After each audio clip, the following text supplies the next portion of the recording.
நம பார்வதி பதையே ஹர மகாதேவா.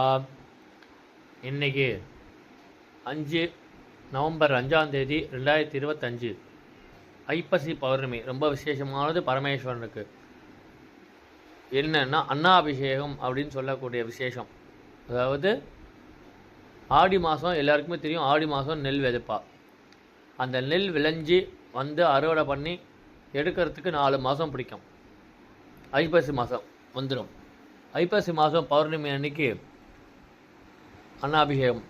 இந்த 4 மாதம் வந்த நெல்லை எடுத்து அறுவடை பண்ணி சுவாமிக்கு அதை வந்து அன்னமாக அதை கொண்டு வந்து சுவாமிக்கு சாத்தணும். அதுக்கு தான் 4 மாதம். அந்த ஐப்பசி பௌர்ணமி ஆடியிலேருந்து ஐப்பசி பௌர்ணமி வரைக்கும் வெயிட் பண்ணுறது அதுக்கு தான். அதை விளைஞ்சி முதல் சுவாமிக்கு வந்து சாத்துறதுக்காக தான் அன்னாபிஷேகம்னு பேர். அதுக்கு இன்னொரு மெயினாக சுவாமிக்கு புராண காலத்து தாத்பரியம் என்ன அப்படின்னா, அந்த பிரம்மதேவர் அவருக்கு வந்து 5 தலை உண்டு. சுவாமிக்கும் 5 சிரசு உண்டு. சிரசுன்னா தலை. சத்யோஜாதம், வாமதேவம், அகோரம், தத்புருஷம், ஈசானம் சொல்லக்கூடிய 5 முகம் சுவாமிக்கு.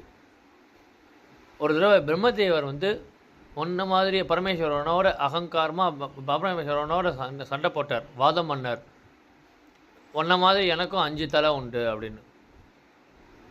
அந்த அகங்காரத்தை குறைக்கணுன்றதுக்காக சுவாமி வந்து ஒரு தலையை வந்து கொய்து எடுத்தோடனே அவருக்கு பிரம்மஹத்யா தோஷம். சுவாமிக்கு பரமேஸ்வரனுக்கே பிரம்மஹத்யா தோஷம் வந்துடுது.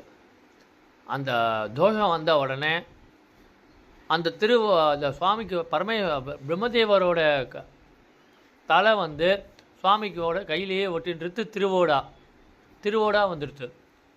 அது பிரம்மதேவரோட அந்த பிரம்மஹத்யா தோஷம் எப்போ நிவர்த்தி ஆகும் அப்படின்னா, அது என்னைக்கு நிரம்புதோ அன்றைக்கி தான் பிரம்மஹத்யா தோஷம் நிவர்த்தி ஆகும். அந்த திருவோடுன்ற சிரசும் சுவாமியோட கைவிட்டு போகும் அப்படின்ற மாதிரி ஒரு தோஷ நிவர்த்தியோட இது தாத்பரியம் இருக்குங்கிறது. சுவாமி இங்கே எல்லாமே பிக்ஷா எடுத்துகிட்டே போயின்னு இருந்தார். அண்ணா அது இதாகலை, வரல, ஃபுல்லாகலை. காசியில் போய் காசியில் அன்னபூர்ணிகிட்ட போய் பிக்ஷை கேட்டார். காசியில் அன்னபூர்ணிகிட்ட பிக்ஷை கேட்கும்போது அவர் கொடுக்கும்போது அது வந்து நிரம்பிடுது. நிரம்பின உடனே அந்த பிரம்மஹத்யா தோஷமும் நிவர்த்தி ஆயிடுது. அது என்னைக்கு சுவாமி அன்னபூர்ணி வந்து சுவாமிக்கு பிக்ஷை போட்டான்னா ஐப்பசி பௌர்ணமி.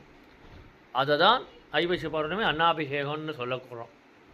இதுதான் ஐப்பசி பௌர்ணமியோட புராண கதை. நம பார்வதி பதையே ஹர மகாதேவா.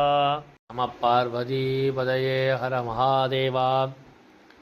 இன்னைக்கு 5 நவம்பர் 5ஆம் தேதி 2025